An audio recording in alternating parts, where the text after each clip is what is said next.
Bon matin tout le monde! Ouh! Ça fait longtemps que je suis pas venue en live sur Instagram. Pas de filtre. Prends le temps d'arriver ici maintenant. Prends une grande inspiration. Gonfle ton ventre. Élargis ta cage thoracique. Fais monter l'air dans tes poumons. Dans le derrière de ton dos, le haut de ta colonne. Allonge la colonne vertébrale. Allonge, allonge. Inspire jusque dans ton troisième œil. Et maintiens ici pendant 3, 2, 1. Expire, expire, expire, expire, expire. Toute l'air dans tes poumons jusqu'au dernier souffle. Allô tout le monde. Ça fait extrêmement longtemps que je suis pas venue en live pour discuter un petit peu. C'était dû. Je fais une masterclass ce dimanche. Où on va aller faire du breathwork et de l'hypnose. En fait, on va se servir de la modalité Hypno-Breath que j'ai créée, qui mélange l'hypnothérapie et la respiration consciente, le breathwork, d'où le nom Hypno-Breath. Cette modalité-là est venue à force de passer des heures et des heures et des heures en nature à écouter mon corps à travers mon souffle, qu'est-ce qu'il avait besoin. Durant ma sobriété, moi, ce qui m'a sauvé la vie, cette fois-ci, qui a fait que j'ai pas rechuté, c'est le breathwork. C'est de revenir dans mon corps. C'est d'aller me connecter avec mon souffle, avec la puissance infinie qui vient de mon créateur à toutes les secondes et de dire merci à chaque fois que je ramène ma conscience dans mon corps avec mon souffle. C'est ça d'être présent, c'est ça d'être conscient et c'est ça le somatique. Être dans le corps. En ce moment, on entend beaucoup parler de thérapie somatique. Pourquoi? C'est parce que ça fait extrêmement de résultats rapides comparé à la thérapie par la parole, la thérapie qu'on appelle la psychothérapie, qui est toute dans le mental. En ce moment, on voit beaucoup de gens s'orienter vers la thérapie somatique. Soma veut dire corps en grec. Donc, thérapie somatique, ça veut dire qu'on revient dans le corps. Ils appellent aussi ça de bottom-up approach, en voulant dire qu'on n'essaye pas de changer le mental pour changer le corps ou la maladie ou peu importe ce que tu as comme dis-ease dans ton corps, mais bien de commencer par le bas, par le corps, par le soma, pour faire des changements dans ton corps, pour que ensuite tes pensées, ton mental, ton mindset changent. Fait que la thérapie somatique, ce qui est vraiment incroyable, c'est qu'on est en train de découvrir que même si tu écris des affirmations à tous les jours, je suis belle, je suis aimable, je suis lumière, si ton corps ressent pas au niveau physique, au niveau cellulaire, ces affirmations-là, il n'y a jamais rien qui va changer dans ta réalité. C'est pas en parlant non plus avec 5% de ton cerveau, comme quand on va au psychologue, il parle seulement à notre cortex frontal, le 5%. Si on s'adresse juste aux 5% de tout ton cerveau, c'est sûr qu'il n'y a rien qui va changer. La beauté de l'hypnose et de l'hypnothérapie, c'est qu'on va dans le subconscient. On va dans la machine, la machinerie, le 95% qui est là depuis ta naissance, qui emmagasine toute information depuis le jour que tu as pris ton premier souffle. Le subconscient ne dort jamais. Donc, si tu as des parents qui t'ont dit toute ton enfance que tu valais pas de la merde, ton subconscient a pris ça comme du cash, l'a imprégné, l'a intégré dans ton corps et a défini l'identité dans laquelle tu te vois à tous les jours, probablement depuis toujours.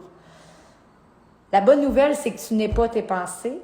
La bonne nouvelle, c'est que ton subconscient est malléable. Ils appellent ça la PNL, on appelle ça le subconscient, le soma. En fait, le corps, le langage du corps, c'est aussi ton subconscient. C'est tout ce qui est emmagasiné cellulairement dans ta composition corporelle depuis la naissance qui définit tes actions selon des croyances.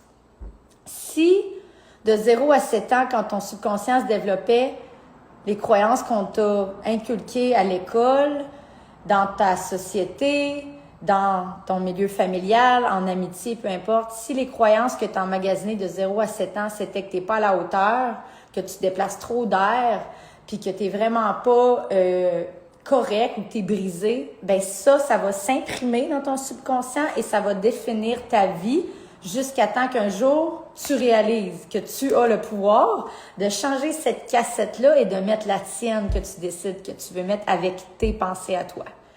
Puis là, tu vas me dire comment qu'on fait ça? Ça a l'air bien beau, mais comment, dans le concret, j'y arrive? Méditation, breathwork, quotidiennement. Il n'y a rien qui change dans une vie s'il n'y a pas une application quotidienne qui est faite, je te dis pas toute ta vie. Moi, c'est quelque chose que j'ai pris comme engagement de faire une méditation tous les matins pour faire du ménage entre chaque pensée qui défile à longueur de journée. On a des milliers de pensées qui défilent à chaque jour et 95% des pensées que tu as eues hier, c'est les mêmes aujourd'hui. Fait que si les pensées qui roulent, qui datent des voix de tes parents qui te disent tu travailles pas assez fort, t'as pas des bonnes notes, t'as pas assez de confiance en toi. Si c'est ces pensées qui roulent depuis ta naissance puis que t'as jamais pris le temps de les interrompre en t'assoyant sur un tapis de yoga en silence pour aller écouter et réaliser c'est lesquelles les voix qui t'appartiennent et c'est lesquelles les voix qui appartiennent au conditionnement que tu as eu toute ta vie. Et de dire, Chris, ça se peut-tu que ça soit de la bullshit? Ça se peut-tu que finalement, I am enough? I am worthy, I am lovable, I am a child of God, I am light, I am love, I am everything you want to be, you can be. Mais c'est juste que les cassettes que nos parents nous ont instaurées, puis les professeurs à l'école, puis cette société qui était très conformiste, fallait que tout le monde rentre dans la même boîte, puis si tu n'étais pas dans la même boîte, tu te faisais pointer du doigt, tu te faisais juger, tu te faisais caster à l'église. C'est sûr que tout le monde a eu peur puis ont comme contracté en essayant d'être comme tout le monde. Mais c'est là que la maladie commence, quand que tu fais éteindre ta lumière d'unicité, quand que tu arrêtes d'être ce que tu devrais être en tant que toi unique dans tes couleurs à toi et que tu essaies de prendre les couleurs à quelqu'un d'autre, que tu essaies de changer ta forme pour être un triangle parce que tout le monde est un triangle, c'est là que la maladie dans le corps se développe, c'est là que la dépression embarque, c'est là que l'anxiété embarque parce que tu n'es pas true to your own nature. Tu n'es pas en train de faire briller la lumière que Dieu a mis en toi pour que tu sois et toi seul brille. Tu es en train d'emprunter la lumière à tout le monde puis tu as l'impression que tu n'es jamais correct, mais c'est normal parce que tu n'es pas en train d'incarner ton authenticité puis ton intégrité. Tu es en train de prendre des pièces de tout le monde parce que c'est ce qu'on t'a appris, puis c'est bien correct. C'est tout le conditionnement qu'on a eu.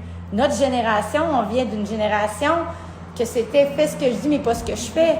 On vient d'une génération que nos pères ont tous eu le même père. C'était « renferme tes émotions, exprime pas ta vérité, va travailler fort, puis tu sais, montre pas ta vulnérabilité ». C'est de là qu'on vient, nous, notre génération. Et c'est à nous, en ce moment, de briser ça, ce cycle-là qui roule depuis je sais pas combien d'années, et de décennies, et de lignes d'ancestralité, que l'homme ne sait pas comment verbaliser sa vulnérabilité parce qu'on lui a dit que c'était quelque chose de faible.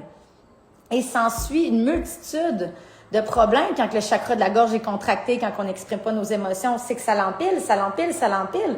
Puis qu'est-ce que tu vas faire pour engourdir toute cette souffrance-là que tu gardes dans ton corps? Ben, tu vas faire comme moi, comme les 15 dernières années de ma vie.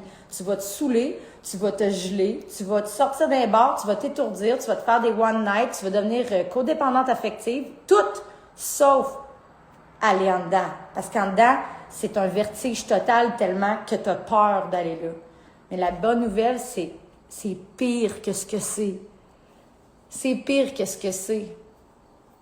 J'ai passé ma vie d'adulte à courir pour pas m'affronter puis voir mes démons.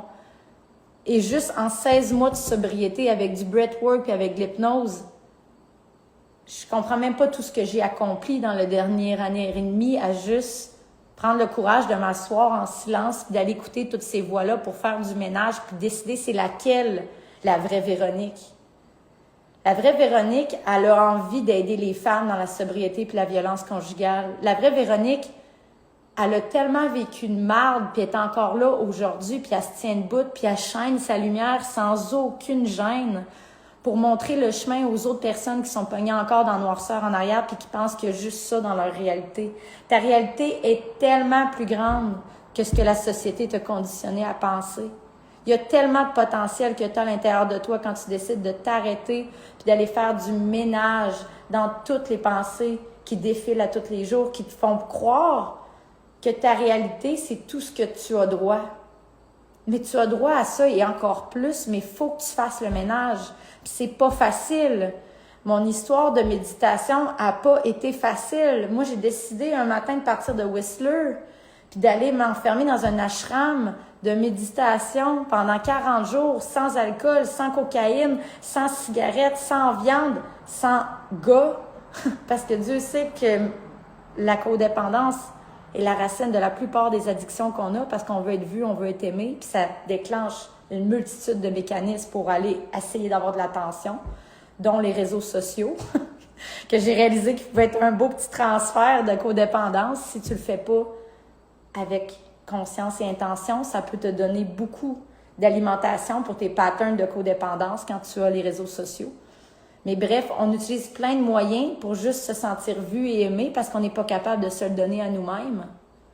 Mais je te garantis qu'à tous les matins, quand tu t'assois en méditation puis en breathwork, puis que tu vas toi-même te respecter et te donner du temps et de l'amour et de l'attention, je te garantis quand tu fais ça tous les matins pendant une demi-heure sur une longue période, tu n'as plus besoin de grand-chose à l'extérieur de toi-même pour venir valider ta valeur. Parce que ta valeur, tu la valides à toutes les crises de matin quand tu t'assois sur ton tapis avec consistance, discipline et commitment.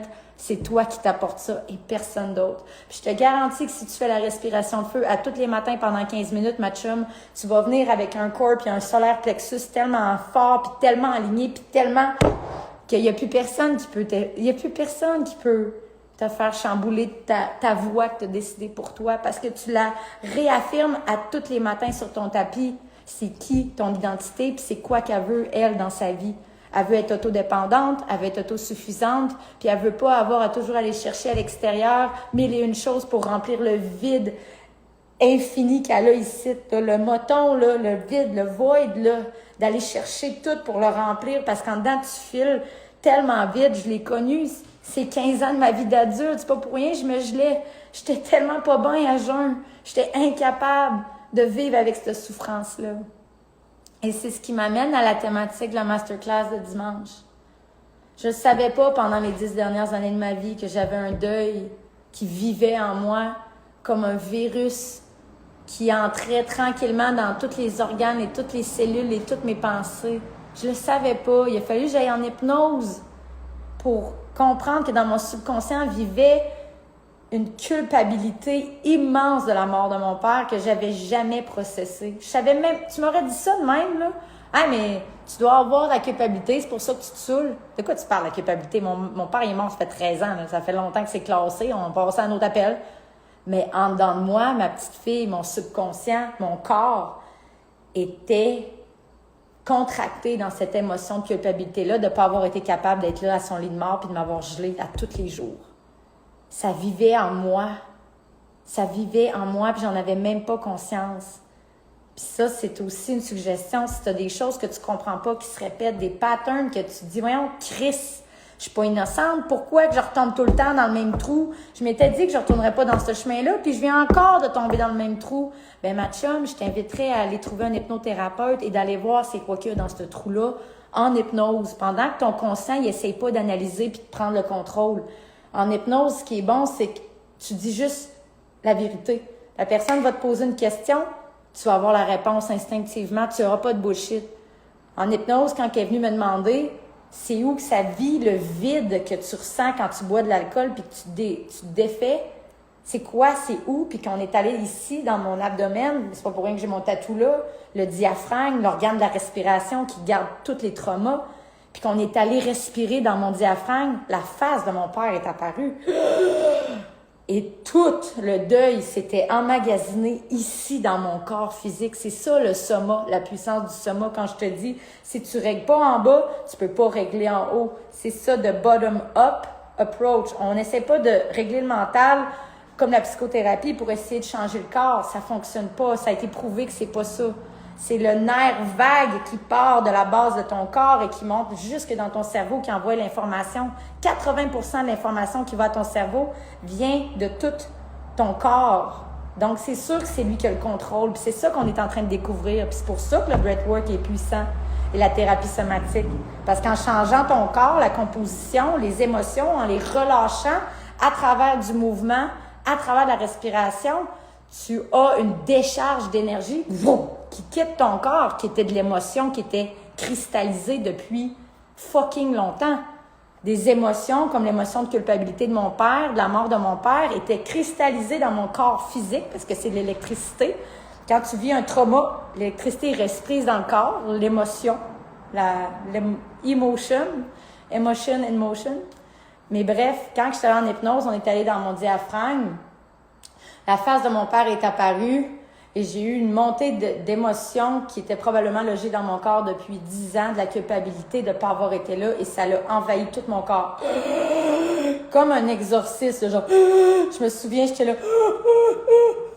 C'est comme si ce deuil-là avait jamais été expulsé, purgé, puis vivait en moi, puis il me pourrissait par l'intérieur. À chaque fois que je voulais être à jeun, j'étais incapable de m'endurer à jeun, mais j'aurais jamais pu dire que c'était à cause du deuil de mon père. C'est pour ça que le point important de la masterclass de dimanche, quand je dis venir faire de l'espace et vivre tes deuils, c'est parce qu'il y a des deuils qui vivent en chacun de nous qui n'ont jamais été processés dans notre inconscient qui t'empêchent de faire de l'espace pour faire entrer plus de lumière, plus d'amour, plus d'abondance, plus de reconnaissance, plus de self-worth. Le deuil vit dans le corps ici. Le deuil s'emmagasine ici, au 3e chakra, et empêche le chi, empêche le prana de monter des 3 chakras d'en bas au cœur pour l'ouvrir et ensuite à la gorge pour venir partager notre guérison. Si tu as inconsciemment emmagasiné, puis c'est pas besoin de la mort de quelqu'un, ça peut être une job que tu as perdue, que tu aimais tellement, puis que tu es tellement été blessé d'être envoyé, tu es parti de là comme en coup de vent sans dire salut à personne, puis ça l'a vraiment blessé ta petite fille intérieure comme ça se faisait rejeter quand elle était petite. Mais tu dis, on va passer à autre chose, on va aller porter des CV, puis go, on continue. Mais ce deuil-là est en toi. Il n'a peut-être pas été processé de la bonne façon avec le souffle, avec le breathwork, avec le journaling, avec le mouvement. C'est toute de l'énergie en mouvement qui devient stagnante quand on la bouge pas. C'est ça une émotion, c'est de l'énergie qui bouge, puis si elle bouge pas, elle devient stagnante. Et en médecine chinoise, on appelle ça la maladie. La maladie en médecine chinoise, c'est de l'énergie stagnante. C'est pour ça l'importance du mouvement, c'est pour ça l'importance de la thérapie somatique, puis c'est pour ça l'importance du breathwork.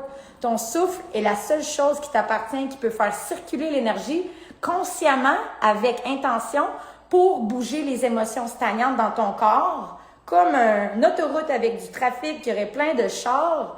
Ben ton souffle, c'est comme si une ambulance qui passerait avec ses lanternes, puis qu'elle se ferait un chemin à travers tout le monde. Tassez-vous, tassez-vous, tassez-vous. C'est ça la puissance du souffle. Elle va aller déloger ce qui est jammé dans tes cellules, dans tes muscles, pour que ça puisse circuler et sortir de ton corps et te libérer. Et te libérer. C'est pour ça qu'on fait ça, parce qu'on veut se libérer de des charges qui ne nous appartiennent pas. Fait que bref, à la suite de cette identification-là dans le diaphragme, le deuil de mon père, l'émotion revient. Je la vis. La personne qui te guide, moi quand je guide une cliente, quand il y a une montée d'un trauma, d'une émotion, on se touche, on se tient, on se dit qu'on est en sécurité, on dit au corps qu'on est là, on respire, on s'apporte de l'amour, on s'apporte de la tendresse et on dit merci de m'avoir montré ce que je ne pouvais pas voir. Merci, maintenant tu peux partir. Merci, tu peux quitter ce corps. Merci, tu peux quitter cette réalité. Je n'ai plus besoin de toi. Merci pour l'enseignement. Merci pour la guérison. Merci pour la croissance. Mais j'ai plus besoin de toi. Tu peux maintenant quitter mon corps. Tu peux maintenant quitter ma vie. Et tu libères cette partie-là de toi. Je pense que l'expérience humaine, c'est juste un perpétuel clean-up intérieur, énergétique de tes émotions. D'enlever des peaux, d'enlever des identités, pour enfin que tu puisses, avec le souffle, aller toucher à ton essence même, au plus profond de toi, dans ton corps, dans ton cœur, à la lumière qui est en dessous de tous tes traumas et de tous tes conditionnements. Cette lumière-là qui brille en toi depuis ta naissance, mais qui est peut-être enterrée par-dessus beaucoup d'événements de vie traumatiques, est encore là.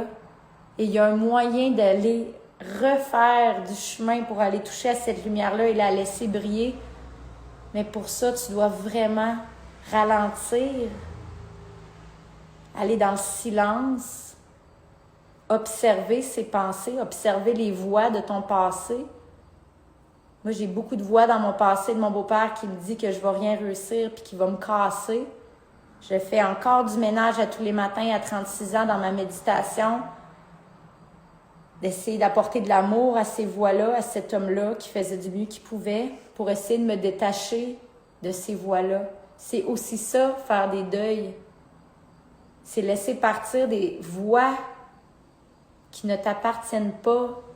Ça m'appartient pas, cette voix-là qui me dit que je suis pas à la hauteur et que je réussirai jamais d'atteindre mes rêves. Ça y appartient à lui. Mais ça a tellement été répété dans mon enfance.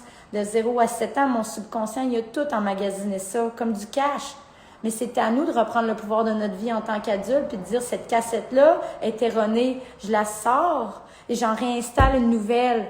Dès aujourd'hui, je change les voix dans ma tête et je choisis celle que je veux mettre de l'avant, que j'ai le droit de rêver, que j'ai le droit de faire tout ce que je voudrais, toutes les passions que j'ai à l'intérieur de moi, j'ai le droit to run after it. I have the right to do everything I want and say everything I want. This is my right, this is your right, this is our birthright.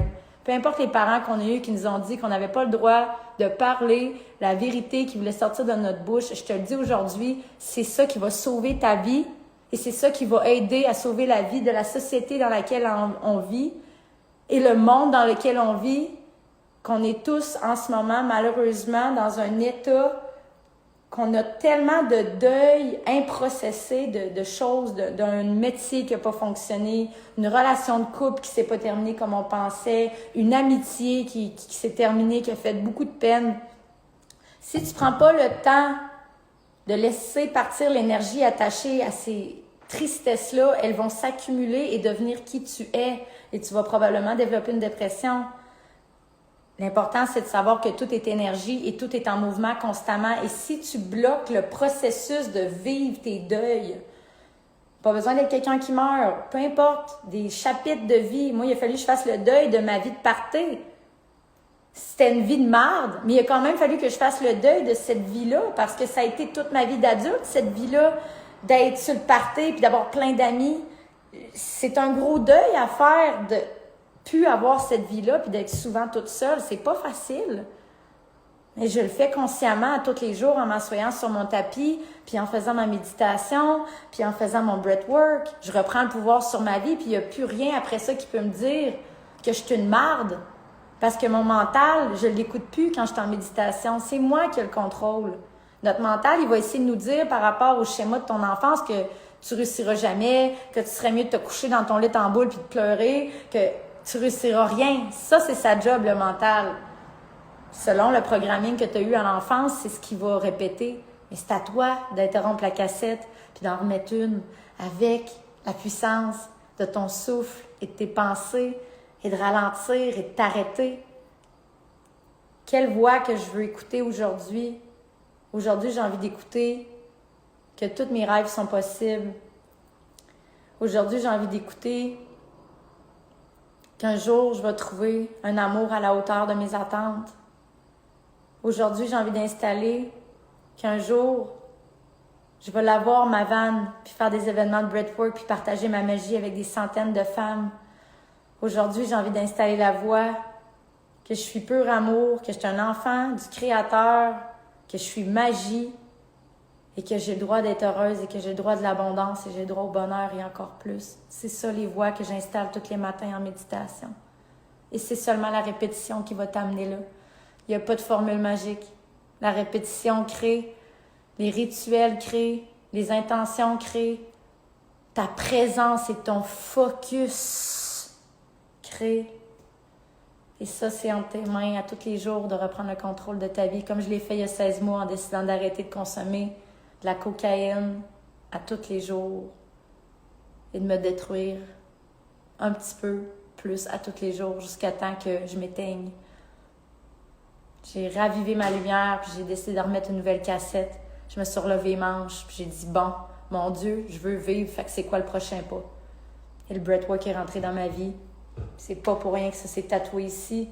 C'est la libération du deuil de mon père qui m'a redonné mon souffle de vie, qui m'a redonné le droit d'exister sans vouloir disparaître. C'est ça le pouvoir de processer ces deuils. Fait que si ça te tente de faire ça avec intention et amour pour pouvoir t'élever en conscience, dimanche soir, 19h, le lien est dans ma bio.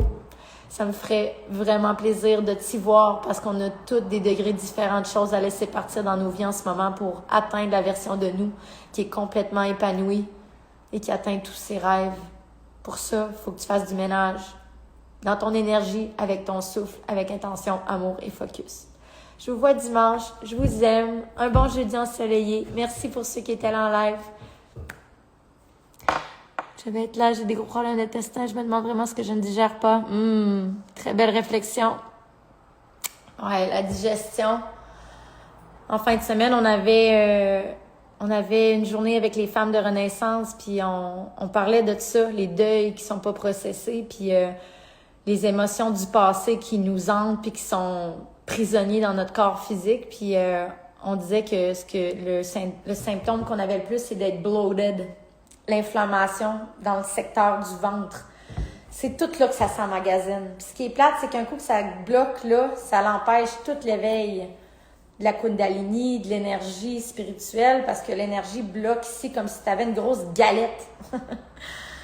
Le souffle va faire de l'espace pour que l'émotion sorte, puis tu vas sûrement avoir une mémoire qui va sortir, puis que tu vas falloir que tu accueilles, qu'il va falloir que tu observe avec bienveillance, avec amour et compassion toujours. C'est parce que dans le fond, on est tellement dur envers nous-mêmes, on est tellement dur envers notre enfant intérieur, là, puis n'importe quel enfant, quand il vit des traumas, quand il est petit à la maison, il va penser que c'est de sa faute, puis il va se mettre ça sur son dos.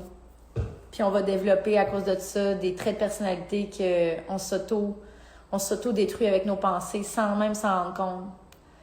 C'est pour ça qu'il faut revenir et ralentir et faire du ménage dans ces croyances-là. Un jour à la fois, il n'y a pas de solution magique. Il faut faire le travail, il faut s'asseoir sur notre tapis, puis il faut démêler tout le fouillis qui est dans notre tête, puis notre cœur, puis notre corps. Une corde à la fois. Et après, on retresse ce magnifique humain que tu es de la façon que tu le désires avec tes croyances à toi. Merci encore pour ceux qui étaient là. Je vous aime. Bonne journée.